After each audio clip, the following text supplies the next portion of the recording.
O ito, sa mga mala Schumacher, ipinag-utos ngayon ng Land Transportation Office o LTO ang agarang pagdakip sa mga tsuper na siyang lalabag sa speed limit sa mga expressway upang maiwasan ang mga aksidente.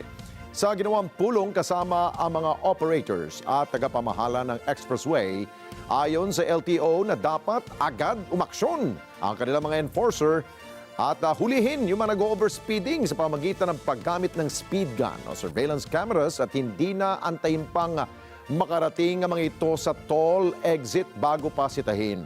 Gitong opisyal, kailangan maging maagap at mabilis ang hakbang laban sa mga overspeeding drivers. Anya, sa sandaling may makita o ma-detect na nag-overspeed, abay agad nitong dakpin. Batay sa datos ng PNP Highway Patrol Group, 13% ng higit sa 31,000 road accidents noong 2024 ay naganap sa expressway, kung saan halos lahat ay nagresulta sa kamatayan.